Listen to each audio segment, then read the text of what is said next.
So ఈ video చూడడానికి ముందు మీరు నిన్నటి వీడియో మొన్నటి వీడియో చూస్తేనే మీకు వీడియో అర్థమవుతుంది. నా యూట్యూబ్ జర్నీ నేను ఇప్పటికీ 2 షాకులు తిన్నాను. సో నిన్న ఒక షాక్ రివీల్ అయింది, మొన్న ఒక షాక్ రివీల్ అయింది. యూట్యూబ్లో నాకు జరిగిన షాక్స్ ఏంటి అని తెలుసుకోవాలంటే మాత్రం మీరు ఆ 2 వీడియోస్ చూస్తేనే మీకు అయితే అర్థమవుతుంది. సో నిన్నటి కంటిన్యూషన్ అనమాట ఈరోజు వీడియో. నేను ఎప్పుడైతే నెల రోజులు వీడియోస్ టైం ప్రకారం పెట్టుకుంటూ వెళ్ళానో అలా పెట్టుకుంటూ వెళుతూ ఉంటే నాకు 50 నుంచి 100 వ్యూసే వస్తూ ఉండేవన్నమాట. రెగ్యులర్గా చేసేదాన్ని వీడియోస్. అసలు ఎటువంటి టైంలో కూడా నేను టైం కొంచెమన్నా అటు ఇటు అవుతుందేమో కానీ రెగ్యులర్గా వీడియోస్ అయితే చేసేదాన్ని అనమాట. అయితే 10-20 వ్యూస్ నుంచి 50-100 వ్యూస్కి అయితే వచ్చాయి. సో 50-100 వ్యూస్ వచ్చినప్పుడు ఓకే, 10-20 చూసిన వాళ్ళం 50-100 అంటే కొంచెం డెవలప్ అయినట్టే కదా ఛానల్. బట్ ఏంటి నెల రోజులు చేస్తున్న ఇదే పరిస్థితి. దాదాపు 1.5 year అవుతుంది ఛానల్ స్టార్ట్ చేసి. స్టార్టింగ్లోనేమో 1 year లోపే మానిటైజేషన్ అయిపోయింది, 500 నుంచి 1000 వ్యూస్ వచ్చేవి. ఇప్పుడు మాత్రం ఎందుకని ఒక 100 వ్యూసే ఆగిపోతున్నాయి అని చెప్పి నేను మళ్ళీ టెక్ వాళ్ళని అప్రోచ్ అయ్యి జరిగిన ఆ 2 షాక్స్ గురించి అయితే చెప్పి మళ్ళీ నా ఛానల్ గ్రోకి ఏదైనా టిప్ చెప్పండి, నాకు అర్థం కావట్లేదు, నేను ఏం చేయాలా అని చెప్పి నేను అడగడం అయితే జరిగింది. అప్పుడు నా ఛానల్ అనేది రివ్యూ చేసి ఛానల్లో వీడియో అసలు ఎక్కడ మిస్టేక్ ఉంది ఏంటి అనేది అయితే వాళ్ళు చెప్పడం జరిగింది. ఒక పెద్ద బాంబు లాంటి బ్లాస్ట్ అయితే చెప్పారనమాట. సో అది తెలుసుకున్న తర్వాత నేను ఇంకా షాక్ అయిపోయాను. నాకు 3వ షాక్ తగిలిందనమాట. 3వ షాక్ ఏంటి అంటే వాళ్ళు ఏం చెప్పారు అంటే, మీరు రెగ్యులర్గా వీడియోస్ చేస్తున్నారు కరెక్టే, కానీ యూట్యూబ్ ఎప్పుడైనా సరే ఒక కంటెంట్కి సంబంధించిన వీడియోస్ చేస్తేనే మిమ్మల్ని ఎక్కువ రికమెండేషన్కి పంపిస్తూ ఉంటుంది. మీరు స్టార్టింగ్లో బ్లాగు అదే చేశారు కాబట్టి యూస్ఫుల్ కంటెంట్ కాబట్టి మీకు 1 year లోపు మానిటైజేషన్ అయిపోయింది. మీకు స్ట్రైక్ పడిన తర్వాత మీరు ఏం చేశారు, అన్ని వీడియోస్ డిలీట్ చేశారు. డిలీట్ చేసేయడం వల్ల యూట్యూబ్ అనేది మిమ్మల్ని రికమెండేషన్ లెవెల్ నుంచి తగ్గించేసింది, మీ ఛానల్ని రికమెండేషన్ చేయట్లేదని చెప్పి 2వ షాక్ అయితే చెప్పారు. అండ్ ఇప్పుడు 3rd షాక్ ఏంటంటే, మీరు మల్టీ కంటెంట్ అనేది చేస్తున్నారు. అంటే ఏదైనా ఒక కంటెంట్ మీద యూట్యూబ్ రన్ చేస్తే చాలా సక్సెస్ అవుతుంది. అంటే ఆ కంటెంట్ ఎవరైతే ఇంట్రెస్ట్గా చూస్తారో వాళ్ళకి మీ ఛానల్ని ఒక నెల రోజులు యూట్యూబ్ మనల్ని అబ్జర్వ్ చేసిన తర్వాత ఓకే వీళ్ళు కంటిన్యూగా ఇదే కంటెంట్ ఎవరైతే చూస్తారో ప్రేక్షకులు వాళ్ళకి మన ఛానల్ అనేది పంపిస్తుంది, రికమెండేషన్ చేస్తుంది. అయితే మనం చేసిన మిస్టేక్ ఏంటంటే 3 అంటే నేను చెప్పాను కదా, మగ్గం వర్క్ చేశాను, బ్యూటీ టిప్స్ చేశాను, అండ్ ఇది చేశాను అంటే వ్లాగ్స్ చేశాను. సో ఒకరోజు అది చేస్తే యూట్యూబ్లో అసలు నేను ఏం కంటెంట్ మీద నా బేస్ ఏంటి, నా బేసింగ్ లెవెల్ ఏంటి అనేది ఎలా రికగ్నైజ్ చేస్తుంది. సో అలా మిమ్మల్ని రికగ్నైజ్ చేయడం లేదు. అసలు మీ వీడియోని ఎవరికి పంపించాలో కూడా తెలీదు. ఇలాంటి పరిస్థితి ఉంది మీది. సో 3 కంటెంట్లు ఎందుకు చేస్తున్నారు? ఒక కంటెంట్ మీద డిపెండ్ అవ్వండి, మళ్ళీ ఒక కంటెంట్ మీద మీరు వీడియోస్ అయితే చెయ్యండి. అప్పుడైతే యూట్యూబ్ మళ్ళీ మిమ్మల్ని పంపిస్తుంది రికమెండేషన్స్కి అని చెప్పేశానమాట. అసలు అప్పటికే 1.5 year అయింది. డాలర్స్ చూస్తే అసలు పెరగట్లేవు, వ్యూస్ చూస్తే అసలు రావట్లేవు. అసలు ఏం చెయ్యాలి అనేది నాకు ఇంక అర్థం కావట్లేదు. అప్పట్లో యూట్యూబర్స్ కూడా చాలా తక్కువ మంది అండి, మరీ ఇప్పుడు ఉన్నట్టు స్ట్రీట్కి ఒక 10 మంది అయితే లేరు. అప్పట్లో చాలా తక్కువ. అసలు మన తెలుగులో కూడా చాలా తక్కువ మంది ఉండేవాళ్ళు కంటెంట్ క్రియేటర్స్. సో నేనేంటంటే సరే అసలు మరి ఇప్పుడు మన విషయంలోనే అలా జరుగుతుందా, మన మిగతా కంటెంట్ ఎవరైతే చేసేవాళ్ళు ఉన్నారో వాళ్ళు ఎలా చేస్తున్నారని నేనేం చేశాను, కొన్ని ఛానల్స్ బాగా సబ్స్క్రైబర్స్ ఉన్న కొన్ని ఛానల్స్ని నేను అబ్జర్వ్ చేయడం స్టార్ట్ అయితే చేశాను. అంటే అప్పట్లో ఇప్పుడు వీళ్ళే కదండి ఫుడ్కి సంబంధించి అమ్మ చేతి వంట, అలానే విస్మయ్ ఫుడ్, శ్రావణీస్ కిచెన్ ఇలాంటివి బాగా ఉండేవి. అవి ఓన్లీ ఫుడ్ కంటెంట్ మీదే వెళ్ళిపోయేవాళ్ళు. సో మిగతా వాళ్ళు వ్లాగింగ్ కంటెంట్ అంటే అందులో ఫుడ్ వస్తుంది, వాళ్ళు చేసే జర్నీస్ వస్తాయి, వాళ్ళు చేసే పూజలు వస్తాయి, వాళ్ళు చేసే ఇంట్లో పనులు వస్తాయి. వ్లాగింగ్ సిరీస్లు అంటే అవి. సో అలా ఉండేవన్నమాట. సో నేను చాలా వరకు గమనించాను. వాళ్ళు నాకు చెప్పిన తర్వాత నేను అబ్జర్వ్ చేసింది ఏంటంటే కరెక్ట్, వీళ్ళు చెప్పింది నిజంగా కరెక్టే. అంటే దాని మీద ఒక్కటే బేస్ చేసుకొని పోతూ ఉంటే ఖచ్చితంగా యూట్యూబ్ అనేది మనల్ని రికమెండేషన్స్కి పంపిస్తుంది అని రియలైజ్ అయిపోయాను. నాకు అర్థమైపోయింది. సో ఓకే, 3rd పాయింట్ అనేది నాకు రివీల్ అయిపోయింది.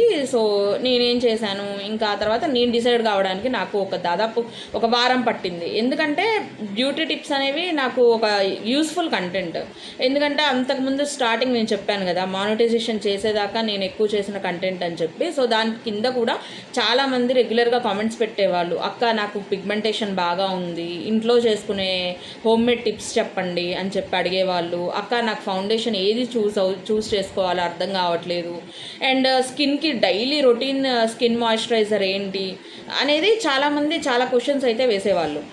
సో అట్లా నా వీడియోస్ అనేవి మంచిగా వెళ్ళిపోయాయి. అయితే ఎప్పుడైతే ఇందులో పడిపోయానో, ఈ డైనమాలో పడిపోయానో, అంటే ఈజీ మనీ కదా, మనం ఎందుకు కష్టపడాలి అని చెప్పి సీరియల్ కంటెంట్ తీసుకొచ్చి పెట్టడము, ఆ తర్వాత ఇలా పెట్టడము, సో ఎందుకు అవసరమా, ఇంకా సరే మనం పోదాము స్టార్టింగ్ కంటెంట్కే వెళ్ళిపోదాం, బ్యూటీ కంటెంట్కే వెళ్ళిపోదాం, చాలామంది పోయిన సబ్స్క్రైబర్స్ మళ్ళీ రికవర్ అయిపోతారు, సో మళ్ళీ అదే వ్యూస్ వస్తుంది కదా అని చెప్పి నేనేం చేశాను, అదే కంటెంట్ స్టార్ట్ అయితే చేశాను. దాదాపు 1 నెల రోజులు చేశానండి, మంచిగా కంటెంట్ స్టార్ట్ చేశాను. స్టార్ట్ చేసినప్పుడు మళ్ళీ ఏంటంటే మ్యూజిక్, అంటే మనం ఒరిజినల్ వాయిస్ దాదాపు 9 నిమిషాలు 8 నిమిషాలు కంటిన్యూగా, ఇప్పుడు మనం ఉందండి బ్రష్ అప్లై చేసేది ఉంది, అది 2 నిమిషాలు నిమిషం పడుతుంది. ఆ 2 నిమిషాలు నిమిషం మనం ఏం మాట్లాడతాము, అది ప్రిపేర్ చేసేటప్పుడు చెప్తాము ఇలా కలుపుకోండి ఇలా కలుపుకోండి అని. తర్వాత మనం అది అప్లై చేసిన తర్వాత ఒక 5 నిమిషాలు మనం వెయిట్ చేస్తూ ఉండాలి. సో 5 నిమిషాలు మనం ఏం మాట్లాడతాం కంటిన్యూగా, అక్కడ చెప్పే సబ్జెక్టు ఇలా ప్రిపేర్ చేసుకోండి ఇలా కలిపేసేయండి అంటే ఒక ముక్కలు అయిపోతుంది. సో మిగతా టైం అంతా మనకు వేస్ట్ కదా. అయితే నేను ఏం చేశానంటే అది ఫాస్ట్ ఫార్వర్డ్ పెట్టాను. ఫాస్ట్ ఫార్వర్డ్ పెట్టినప్పుడు మనం వాయిస్ కూడా ఇవ్వకపోతే చూసేవాళ్ళు బోర్గా ఫీల్ అవుతారు. అప్పుడు నేను ఏం చేశాను, యూట్యూబ్లో చాలామంది కొంతమంది కంటెంట్ క్రియేటర్స్ మీరు యూట్యూబ్ మ్యూజిక్ వాడండి, గ్యాలరీలో అందులోకి వెళ్ళి యూట్యూబ్ గ్యాలరీకి వెళ్ళి చక్కగా అక్కడ డౌన్లోడ్ చేసుకోండి మ్యూజిక్ అనేది, ఆ మ్యూజిక్ని తీసుకొచ్చి ఇలా మీరు ఫాస్ట్ ఫార్వర్డ్ పెట్టుకున్నప్పుడు మీరు ఈ మ్యూజిక్ అనేది యాడ్ చేయండి అని చెప్పేసి చెప్పారనమాట. సో నాకు అది యూజ్ అవుతుంది కదా, నేను చెప్పేటప్పుడు చెప్పినా సరే నా వాయిస్ ఇచ్చినా సరే ఆ ఫాస్ట్ ఫార్వర్డ్ టైంలో ఈ మ్యూజిక్ అనేది యాడ్ చేస్తే చూసే వాళ్ళకి బోర్ కొట్టదు, అండ్ నాకు కూడా ఎంతసేపు కవర్ చేస్తూ మాట్లాడాలి అనే ఇబ్బంది ఉండదు కదా అని నేనేం చేశానంటే అది చేసేసాను అనమాట. అంటే అవి షార్ట్స్, అంటే ఆ బిట్స్ ఏవైతే ఉన్నాయో బ్రష్తో అప్లై చేసుకునేటప్పుడు, మనం క్లీన్ చేసుకున్న తర్వాత ఫేస్ చూపించేటప్పుడు, అలాంటి టైంలో మంచిగా మ్యూజిక్ అనేది డౌన్లోడ్ చేసేదాన్ని. డౌన్లోడ్ చేసిన మ్యూజిక్ని తీసుకొచ్చి ఇందులో పెట్టేసి యాడ్ చేసేదాన్ని. అసలు చాలా బాగుండేది వీడియో కూడా, నాకు నేను చూసుకోవాలన్నా చాలా బాగుండేది, ఎందుకంటే టైం వేస్ట్ అనిపించదు. మనం మ్యూజిక్ పెట్టేది ఫాస్ట్ ఫార్వర్డ్ టైంలో, ఆ మ్యూజిక్ వింటే కూడా చెవులకు ఒక రకమైన ఆనందం ఉంటుంది కదా. జనరల్గా మ్యూజిక్ ఇష్టపడని వాళ్ళు ఎవరు ఉంటారు, అండ్ అందులోనూ కంటెంట్ ఉంది, అంటే నేను వాయిస్ ఓవర్ ఇచ్చాను కదా, సో కంటెంట్ ఉంది, ఇంకా ఇబ్బంది లేదులే అని చెప్పేసి నేను ఇంకా పెట్టేశాను అనమాట. వ్యూస్ బాగున్నాయి. అంటే ఎప్పుడైతే నేను మ్యూజిక్ యాడ్ చేశానో, ఎప్పుడైతే నేను వాయిస్ ఓవర్ కరెక్ట్గా కావాల్సిన టైంలోనే వాయిస్ ఓవర్ ఇచ్చానో, పెట్టిన తర్వాత మళ్ళీ నాకు 200 300 అలా మంచి వ్యూస్ వచ్చేవి. అండ్ దాంతోపాటు నేను ఏం చేసేదానంటే వాట్సాప్ స్టేటస్ పెట్టేదాన్ని. వాట్సాప్ స్టేటస్ పెట్టడం వల్ల మన రిలేటివ్స్, మన ఫ్రెండ్స్, మన నియర్ హౌసెస్ ఉన్నోళ్ళు వాళ్ళందరూ చక్కగా వీడియోస్ చూసేవాళ్ళు. వాళ్ళకి ఏదైనా డౌట్ ఉన్నా మంచిగా కామెంట్ సెక్షన్కి వచ్చి కామెంట్ అనేది చేసేవాళ్ళు, ఏదన్నా ఉన్నా మంచిగా అడిగేవాళ్ళు అనమాట. సో వ్యూస్ అనేవి మంచిగా గెయిన్ అయితే అయ్యాయి. 100 నుంచి 300 250 400 అలా మంచిగా వ్యూస్ అయితే వస్తూ ఉన్నాయి. స్టార్టింగ్లో మనకు వచ్చినట్టు మంచిగా వస్తూ ఉన్నాయన్నమాట. సో అంత హ్యాపీగా ఉన్న టైంలో మళ్ళీ మన జీమెయిల్కి ఒక మెసేజ్ అనేది వచ్చింది. ఇక అది చూడంగానే నాకు ఇక తల ఇలా గిర్రం తిరిగిందనమాట. మళ్ళీ 4th అనమాట, నేను చెప్తున్నా కదా 4th షాక్ నాకు ఇది. ఇప్పుడు మీరు విన్న 3 షాక్స్ ఏవైతే ఉన్నాయో అవి ఖచ్చితంగా మీరు కనుక నాలాగే చేస్తే ఖచ్చితంగా తగులుతాయి మీకు కూడా షాక్స్ అనేవి. ఈ 4th షాక్ కూడా మీరు తెలుసుకోవాల్సిందే అండి. తెలుసుకున్న తర్వాత ఇంకా అసలు మైండ్ బ్లాక్ అయితే అయిపోతుంది మీకు కూడా. సో ఆల్రెడీ చేసిన వాళ్ళకి మైండ్ బ్లాక్ అయిపోతుంది, కొత్తగా చేయాలి అనుకున్న వాళ్ళకి కూడా భయం పుడుతుంది అనమాట. అలాంటి షాక్ అయితే నాకు తగిలింది. ఆ జీమెయిల్ ఓపెన్ చేసిన తర్వాత ఏముంది అని మీరు కూడా తెలుసుకోవాలంటే మళ్ళీ రేపటి వీడియో కోసం వెయిట్ చేయాలి, ఎందుకంటే ఆల్రెడీ 9 minutes అయిపోయింది టైం అయితే. సో మళ్ళీ రేపటి వీడియోకి మీ ముందుకి నేను తీసుకొస్తానన్నమాట పార్ట్ 4 రూపంలో. సో మీకు తెలిసిన వాళ్ళు ఎవరైనా యూట్యూబ్ స్టార్ట్ చేయాలి అని అనుకుంటున్నారా, లేదా ఆల్రెడీ స్టార్ట్ చేసిన వాళ్ళు ఉన్నారా, వాళ్ళకి ఈ వీడియోని పంపించేసేయండి. వాళ్ళు చూస్తే వాళ్ళకి అర్థమైపోతుంది అనమాట. యూట్యూబ్ అంటే అంత ఈజీ కాదు, తెలుసుకోవాల్సింది చాలా ఉంటుంది, తెలియాల్సింది కూడా చాలా ఉంటుందన్నమాట. నా లైఫ్లో నేను యూట్యూబ్ జర్నీ స్టార్ట్ చేసిన తర్వాత నాకు వచ్చిన ప్లస్లు, నాకు వచ్చిన మైనస్లు అన్నీ చెప్తాను.